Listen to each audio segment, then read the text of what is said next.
When I was in college, I was still dealing with just not being who I really was, not believing in myself and not being my authentic self as much as I could be. The important thing for everybody to work on is just working on yourself and strengthening your own intuition, strengthening your own relationship with yourself so you can trust yourself and so you're not just listening to the noise, right? Hi, everyone, and welcome to Path Found, the podcast about the real, messy, unexpected journeys that lead us to the work we love. I'm Monica Argandonia, and every week I talk with someone whose story proves there's no single right way to build a meaningful life.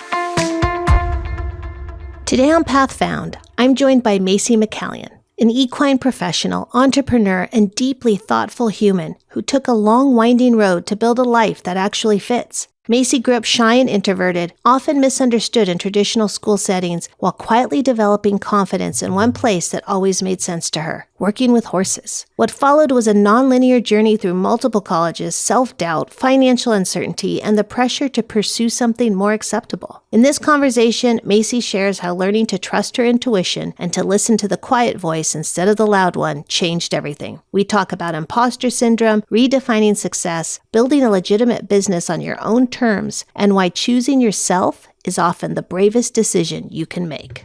Macey, I'm so happy to have you here with me today. We've known each other for a little while, but I don't know a whole lot about your background. So what were you like as a kid?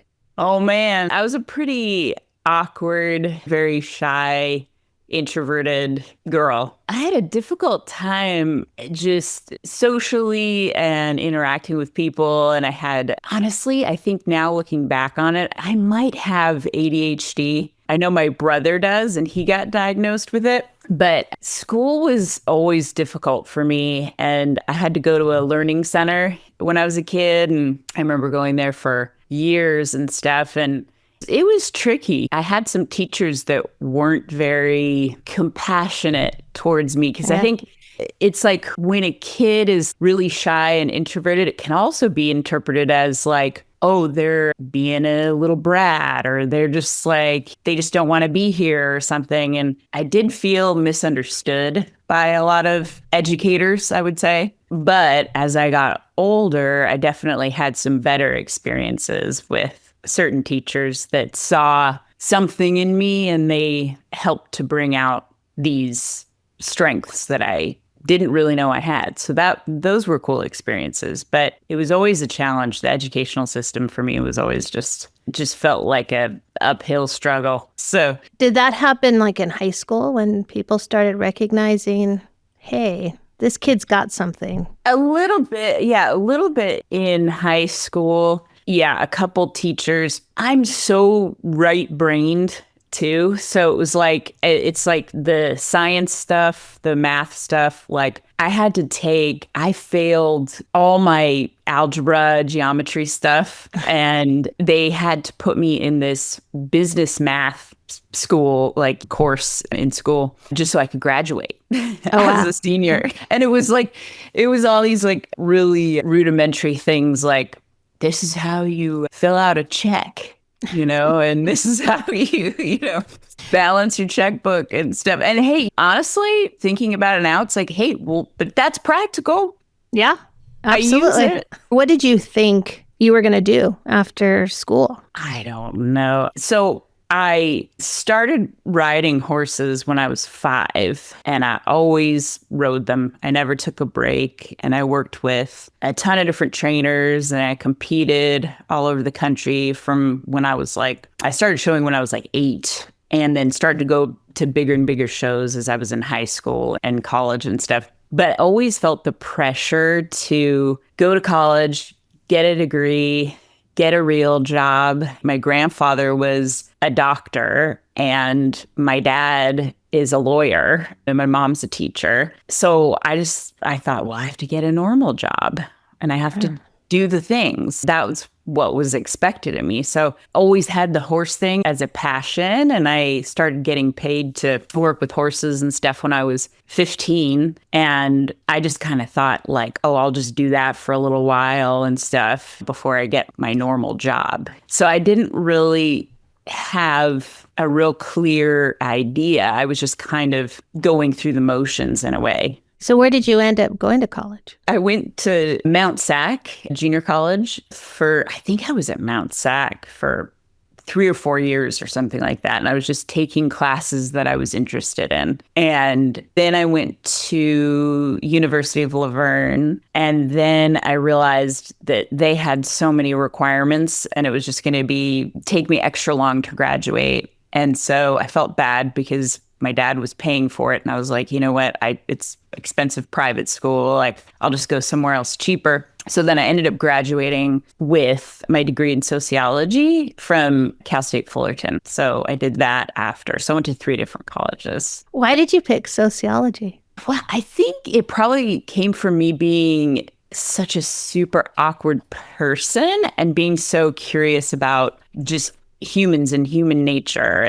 And I was also interested in psychology, and I did think about becoming a therapist. And I actually, oh gosh, what was the name of that school? Pacific Oaks, I think is what it was called. I actually applied to do that. Not that long ago. It was probably 10 years ago or something like that. I was like, you know what? Like, I can't do this horse trainer thing. People always told me not to do it. They were right. Like, I shouldn't do it. I should just do this. But at that point, then I would have had to pay for that. And I was looking into just what that would entail. It was going to be quite a lot time-wise and money financially and stuff. So I ended up not doing it. But I mean, I've always had that interest in just people are so crazy and weird but frustrating, right? And I like the idea of helping people. And I've always been really good at really listening and being objective and figuring out how to communicate with different types of people. But that also bodes well in what I do now too, right? Because any job you have, you need to have some kind of people skills, right? Like you need to be able to communicate well and get along and collaborate. And actually, one of my uncles is a pretty well-renowned sociologist who used to work at MIT. So again, it's like my whole family, right? All around. They had these like pretty serious like careers, yeah, and noteworthy, right? And so I think I always felt like I was just going to be a loser if I did this. Like the horse training thing just seemed like, oh, well, you couldn't do this other real job, so you're just going to kind of play in the dirt. So when you graduated with the sociology degree, what did you do? So after I graduated with that degree, and I think I might have been doing this simultaneously for a little while, I found this program in Colorado, and it's called the Gestalt Equine Institute of the Rockies. And at that institute, they combine Gestalt psychotherapy concepts with working with horses and people therapeutically, right? And it was this 2-year program. I'd have to go out to Colorado, and we'd spend, I think it was like 4 days, 8 hours a day. So I did that after college, and that was extremely transformative for me because like in that program, you're learning how to work with clients, and it's mostly therapists that go to do this because you have to be a licensed therapist to obviously call what you're doing with the horses therapy. At first, I was the only horse trainer. I was the only non-therapist in the program. So it was a little bit intimidating. But you're learning these Gestalt concepts. And then in the program, they also have you practice with each other. And you do these like real sessions with each other. And then the program director, his name is Dewey Freeman. He's pretty amazing. And he will also do sessions with us. And they're real sessions. It's not fake. It's like they really work with how you're showing up. And so when I was in college, I was still dealing with that, maybe just not being who I really was yet, not believing in myself and not being my authentic self as much as I could be. And this program, that work is so powerful and really intense. And it's just like, especially working with the head guy, Dewey, it's like he would just like see your soul and just rip it right out and then show it to everybody else that was in the room. And you're like, well, I can't hide from you. All right. Wow. Really intense stuff. That was how long, that program? That program was 2 years. Okay. So you were in Colorado for 2 years. Well, I'd go back and forth. So it was basically, well, it was 4 times a year. So it was like once per season you would go, like once in the winter and once in the spring, summer, fall. Yeah. So what are you doing in between? Working with the horses, just getting horses to work with and giving some riding lessons on some horses I had at the time. And I was not making much money at all. Like it was pretty hard. Yeah. And you had to take care of your own horses. So you had to pay for that. Yeah.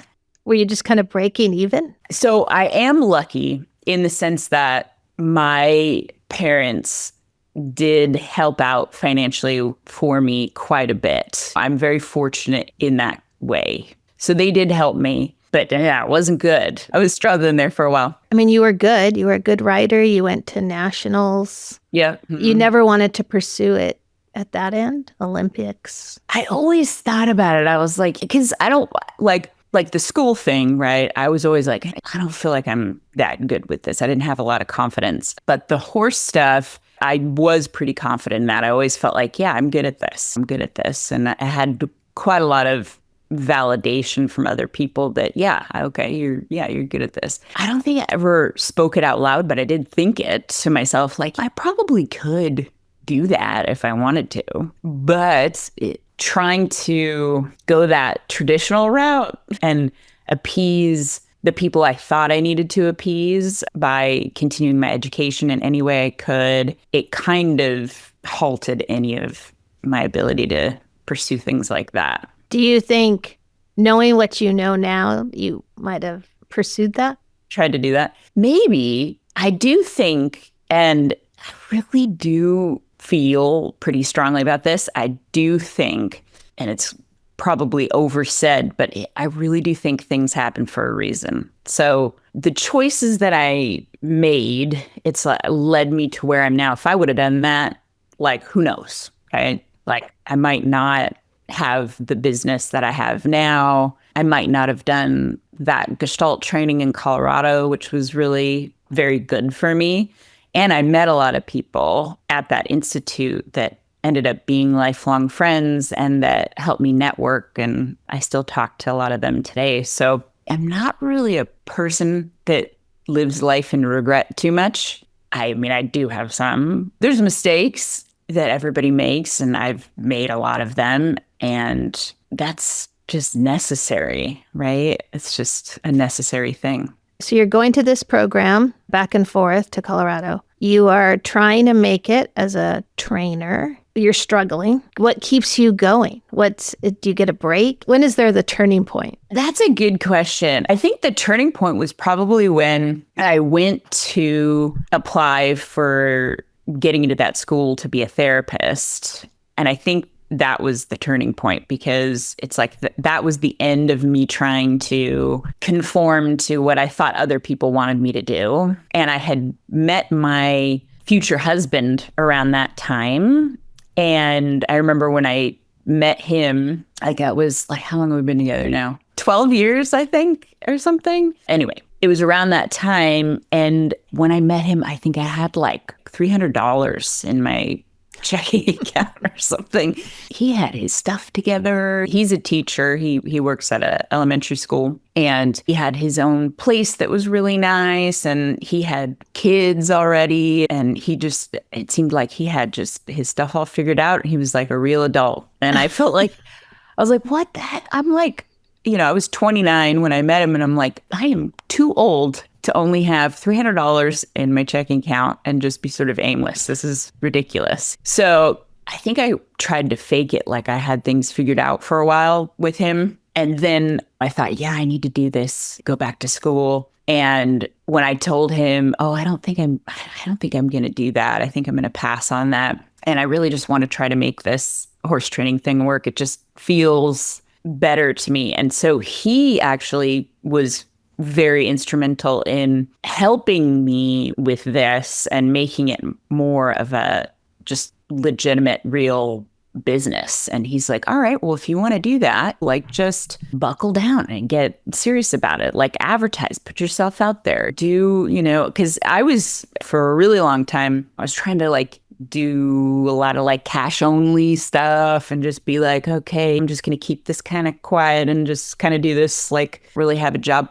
And he's like, look, you got to just really commit to it, make your business, have it grow, all this stuff. And so once I did that, I did feel there was a shift in me also just to be like, yeah, you know what? Okay, I'm just gonna do it. I'm just gonna commit to it. I'm just gonna do it. And of course, it wasn't an overnight thing. It wasn't just like, oh, now everything's great. Right. It's like, all right, well, it still takes time, but that shift in mindset where it's like, I'm not gonna listen to my own self-doubt, have that whole imposter syndrome thing circling around, or listening to old trainers that I had that were just like, oh, Dave, don't ever do this. Don't ever make it your business. Just don't, like, it's not worth it. And it's too hard and all this stuff. And other people too that were like, well, you're so talented in other ways. Why would you just be a horse trainer? Right. Actually, and I remember this guy who used to cut my hair. He was pretty funny and would always used to have a good time sitting in the chair with him. And I remember one day he's like, you know what? I never asked you what you did for work. And I told him, I was like, oh,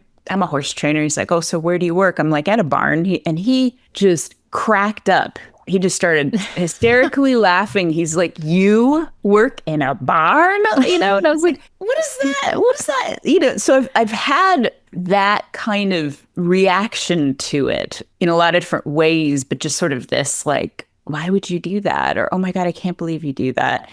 And then I've also had the opposite end of the spectrum where people are just like, oh my God, that sounds so amazing. What a dream. Oh, it's a fairy tale. Aren't you just blessed every day? And I'm like, no, it's not like that. What job is like that, right? Like, let's be real. It's not, unicorns and rainbows all the time, right? It's a job. But that turning point is important because it's almost like parsing out the voices in your head, right? There's always going to be a naysayer voice, right? In anyone's head. Always. And it's like, when do you listen to that because you know that it's giving you accurate information? And when do you say, oh yeah, that's from when I was a kid, or that's something that society told me, or that's something, mentor told me, or something like that, but it's difficult to do that. But it's like that developing a strong intuitive sense, I think, is just so important. It's like, and that's why that Gestalt Institute, I think, was really important for me too, because it was like I was working on myself and getting stronger in who I was and what I knew to be true for me, not what was true for someone else projected onto me. And so from my perspective, that's such an important thing for everybody to work on, right? Is just working on yourself and strengthening your own intuition, strengthening your own relationship with yourself so you can trust yourself. And so you're not just listening to the noise, right? It's like there's way too much advice out there. Right. Right. And it's like, how can you just really learn to listen to that one voice in your head that's the one that's really trying to help you out? Yeah. I mean, at some point you have to shut out the noise. Yeah. But yeah. I think that's a great point you're making. You can't do it until you know who you are and what you want. And so when do you get to that? You got $300, but you're serious and you're going to make this a business. And I assume now you're advertising, you're putting yourself out there. When do you think you got to that point where, all right, I don't care about the naysayers. I'm just going to keep moving forward. And when you finally felt success? I was working out of this one barn for a while. I was there for way too long, really. And I was working with a lot of problem horses and just giving general lessons and stuff. And I also got sort of odd jobs, like traveling to different barns and helping people with their horses. But the main place where I was at and worked at for a long time was this one little small ranch. And there's a lot I could say about that place, but I probably shouldn't say some things. Anyway, ultimately, I had outgrown it and it wasn't really serving me anymore. And that was one of the things that I needed to shed in order to grow to the next step. So I think that probably was the turning point, because I felt like it was risky because I had been there for so long and I wasn't sure if my clients would move to this new place I had found with me or not. And I felt like, oh my gosh, am I going to start all over again? And I just thought, you know what? I got to do it. I got to take that risk and I need to just see what happens, right? And I felt it was nerve-wracking, but I felt like pretty certain about it. And again, I had worked on myself. I had been working on strengthening the intuitive, quieter voice, because that voice is usually the right one. The loud voice is usually the wrong one. Yeah. And so I was just like, okay, I'm going to listen to that quiet voice. I'm going to go over there. And yeah, again, at first, it's like, oh, boom, oh, wow, this is great. It took a little bit of time, but I had some clients that moved with me, and I had to kind of rebuild my lesson program because I had been borrowing horses that were going to remain stabled at the previous place. And so I was a little worried about that. Like, okay, the lesson horses, do I have enough for, But sure enough, after just even 6 months, there were a lot of people at this new stable that were excited that I was there, and they wanted me to start working with their horses and do lessons with them. And this new stable is just more professional. It's a better atmosphere, and there's still some issues with that place too. But there's no magical solution to anything, But the contrast was so much more professional, and it reflected where I was at much better than the previous place. And so then it just grew and grew and grew, and ended up just getting a lot more opportunities there. Do you feel successful now? That's also a good question. I don't know if I'll ever feel that. Why? Because there's always more that I want to do. There's always more. Like I think I am really a true entrepreneur, because I am always thinking about, okay, what's next? What can I plan now? What can I like that because it keeps life interesting. It keeps my business interesting. I do not like doing the same thing every day.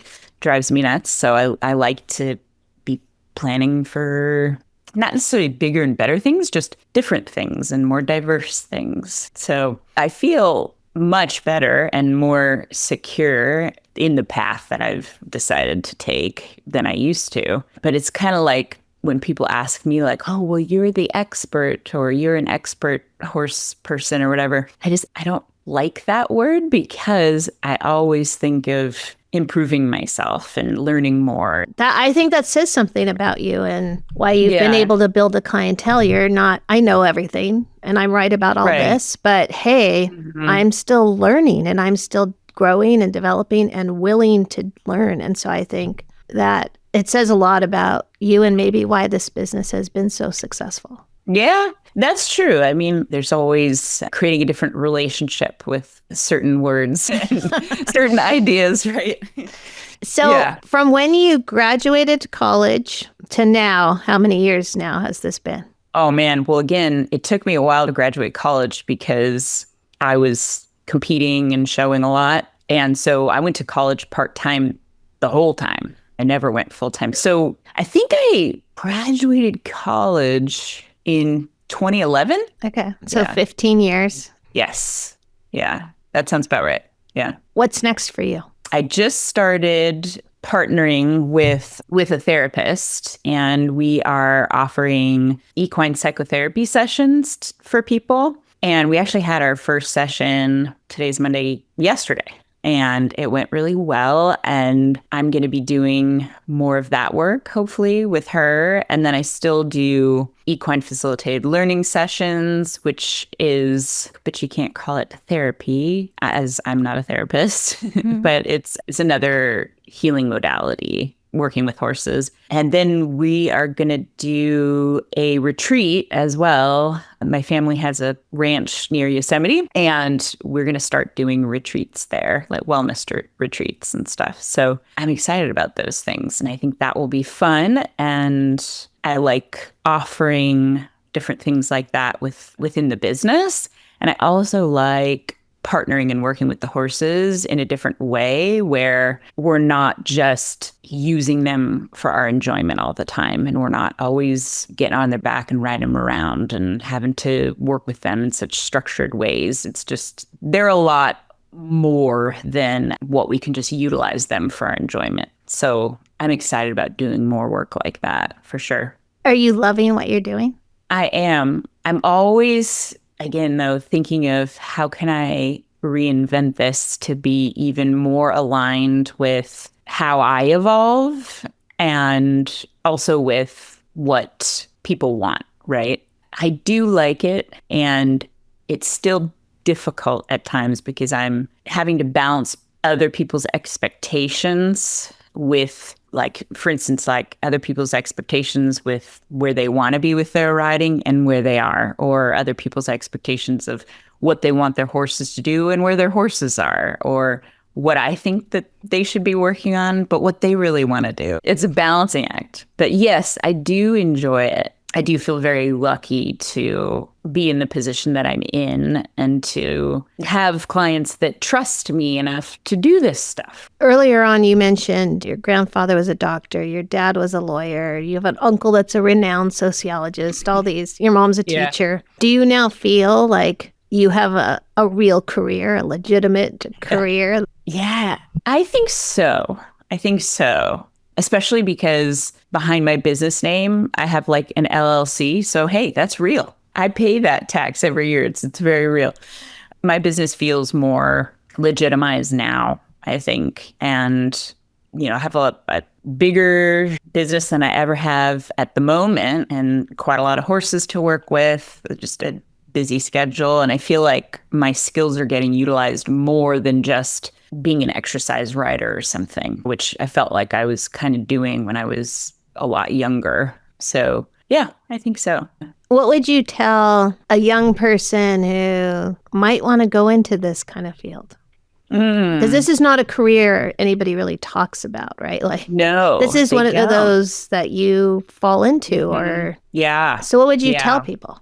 I used to, just recently, this part of my job ended. I used to coach for a college equestrian team for a while. So I worked with a lot of college kids, and I've had some of them come in and work with me as working students, which means they come in and they help me out and I teach them. And then in exchange, like, I'll give them more riding lessons, or I'll spend some time with them teaching them a certain skill or whatever. And that is something that's really important, I think, is that you're willing to do things for no compensation. Like, you're willing to learn, or not monetary compensation anyway, because you are getting compensated. Like, you're getting a lot of knowledge. And so I think it's a lot of work, and you've got to be willing to put in the time and find the right people that you resonate with to get that information from. And things don't come for free, right? Like, you need to put in the time. I've worked with a lot of kids, college kids that age, that just think they're very entitled. Like, no offense to that age of kid, but they can think like if I'm giving them feedback, they can get defensive about it. It's like, just hear what someone is saying, take it in. What does that feel like? Can you extract something from that that's going to benefit you? If so, take it in. If not, you can spit it out, but be polite to these people that are trying to help you, right? Because most people that are professionals and somewhat regarded within their field are going to be happy to pass on that information to you. And it's just important that you are willing to receive it and be decent, right? It's interesting because I've seen on social media some posts about working student positions, and it's kind of ridiculous. Some people are like, oh, I can't believe people taking advantage of these kids, just making them work these crazy long hours and for no money. Oh, come on. It's like, yeah, that's how it goes. You don't have the skills. You're trying to get the skills. Right. So yeah, putting in the time and just finding the right people that resonate with you. There's a lot of horse trainers out there that hang a shingle up and say, I'm a trainer, and they may not have the skills really needed. They might not be quite up to par. So kind of shop around, I guess is what I'm saying. Buyer beware. Yeah. Knowing what you know now, what would you go back and tell yourself in the late high school, early college years? I thought about this, and it's like I always just doubted myself so much. So I think I would want to just say, you are not wrong. You're right. You know it. You're good. Mm-hmm. Nice. Well, Macey, thank you for talking with me. I think it's interesting how all the same themes come up in these conversations. Just those experiences that are so great to share. So I really appreciate how you said you had to figure out who you were in order to gain that confidence. So anyway, thank you. Yes, thank you. Thanks for having me. Thank you so much for listening to Path Found. If anything we talked about today connected with you or gave you a new perspective, we'd love it if you subscribed, left a review, or shared the episode with someone you care about. You can also find us on Instagram at Path Found Podcast. To explore more stories, resources, and ways to get involved, visit KeystoneNetwork.org. This podcast is just one part of the journey. At Keystone Network, we're helping young people and anyone figuring it out as they go build meaningful futures one step at a time. A huge thank you to my podcast editor, David Strutt. You can find him on LinkedIn for helping bring these stories to life, and to Elizabeth Miner at Silvermine Creative for the beautiful artwork and web design. And if you're on your own path, navigating the unknown, making a pivot, or simply figuring it out as you go, just know you're not alone. The route may not be linear, but there's always a way forward. I'm Monica Argandonia, and I'll see you next time on Path Found.